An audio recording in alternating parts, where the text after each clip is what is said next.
160. Poderão as partes exigir recibo de petições, arrazoados, papéis, documentos que entregarem em cartório. Até aí tudo bem. 161. É defeso. Sempre que a lei aparecer com a expressão é defeso, ela quer dizer o quê? Proibido. Defesa é proibido. É proibido lançar nos autos cotas marginais. O que são cotas marginais? Escrever nas margens, né? Todo o papel nós temos na margem da esquerda e a margem da direita. Margem da esquerda, margem da direita. É proibido escrever aqui, ó, cotas marginais. Escrever nas margens. Também é proibido escrever nas entrelinhas. E se a gente escrever nas margens, o legislador chama de cotas. O juiz mandará arriscá-las, impondo a quem as escrever multa correspondente à metade do salário mínimo vigente na sede do juízo. Tranquilo? Vamos para os atos do juiz. O que faz o juiz, o capa preta? O que ele faz, o cara? Os atos do juiz, consistentes em sentenças, decisões interlocutórias e despachos. Fica claro, então, que nem tudo que o juiz faz é despacho. Nem tudo que o juiz faz é sentença. Nem tudo que o juiz faz é decisão interlocutória. O legislador, em razão disso, se obrigou a definir um por um.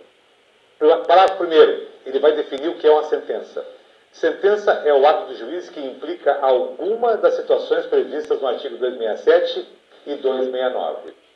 Olha só, observe que o artigo 267, eu transcrevi ele ali no box para vocês, e quando eu coloquei no box, não é que vocês tenham que saber ele, não tem que saber. Eu coloquei apenas para vocês gravarem o que consta no 162. Porque o que poderá ser pedido para vocês no concurso é o 162. Não se pode pedir nos concursos artigos referidos em outros artigos. Isso já é matéria pacífica, liquidada pelo CORAD. Quem é o CORAD?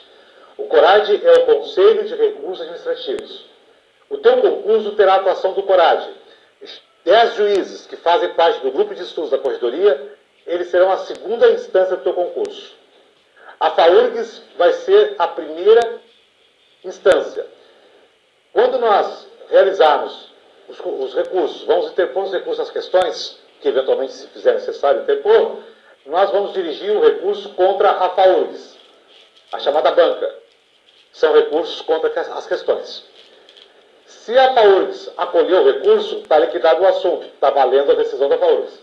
Se a FAURGS negar provimento ao recurso, nós temos uma segunda e derradeira instância recursal de concursos, que é o CORAD, Conselho de Recursos Administrativos, formado pelo juiz do tribunal. Esse CORAD, para quem fez o concurso de oficial justiça, para quem fez o concurso de oficial escrevente, foram os últimos concursos do nosso TJ, vocês vão lembrar que a banca, ela não deu provimento aos recursos que falavam sobre questões de férias forenses. O tema férias forenses. Ela não deu provimento. Certo? Ela disse que podia perguntar. E nós entramos com o recurso dizendo, não se fala mais em férias forenses. Fora isso. E o CORAD acolheu dizendo, realmente, questões que falam em férias forenses, artigo 174 do Código de Processo Civil, vocês vão notar que eu nem botei na apostila de vocês, não se pergunta mais em concurso. Para quem fez preparação comigo para o oficial de justiça, lembra que eu disse que o parágrafo 2º, certo? Aquele que dizia assim que o réu se ocultando para não ser citado, a precatória volta à origem, recordam? Eu disse, isso está errado, risquem o parágrafo 2º, risquem todo ele na apostila, eu disse, e mandei gravar, inclusive para o Secnet. Quando a FAURGS fez a prova, a FAURGS considerou como certo aquilo. Muitos alunos mandaram e-mails, tu mandou riscar. Eu disse, calma, a FAURGS não é formada por juízes. A FAURGS não é técnica. Espera o CORAD. O que o CORAD fez? Anulou, dizendo, está certo, Paulo Marques. E o Brasil inteiro, então, mandou e-mail dizendo, tu é o cara. Então, o CORAD é o que manda mais, é a segunda instância. Certo? Amigos, olha só, o CORAD não vai permitir que se peça a redação do 267, porque ele está referido no parágrafo 1º do 162. Eu apenas coloquei ali para te poder ler a expressão extingue-se. Então é assim, ó, a sentença extingue o processo. A sentença acaba com o processo. Como assim? Ela acaba com o processo. Ela resolve. Todo mundo entra em juízo esperando uma sentença. Então a sentença extingue. Agora tem um detalhe, ela extingue, ela termina com o processo adentrando ou não adentrando ao mérito. Correto? Aí alguém perguntaria, mas como é que uma sentença pode acabar com um processo sem entrar no mérito? Pode. Se uma ação é mal proposta, a gente não vai deixar a ação andar até que o juiz lá no final verifique que aquela ação não era a ação que tinha que entrar. Por exemplo, o cara queria se separar da mulher dele e entrou com a ação de despejo. Não. O contrato que ele quer rescindir em juízo não é um contrato de locação, e sim um contrato de casamento. O juiz vai extinguir esse processo. O ato do juiz é sentença. Por quê? Porque extinguiu o processo. Despacho não extingue o processo. Decisão interlocutória não extingue o processo. Então, a palavra-chave para fins de concurso, quando se perguntar o que é sentença e vir a resposta nas alternativas como sendo a resposta certa do que é uma sentença, tu tem que lembrar da expressão extingue. Utilizando o 267. O 267 tu vai ver que é entrando no mérito. E o 269 é sem entrar no mérito. O que é entrar no mérito? Mérito vem da palavra merecer. Mérito é ver se a pessoa merece o que está pedindo ou não. Se vai ganhar ou não vai ganhar. Correto? É isso.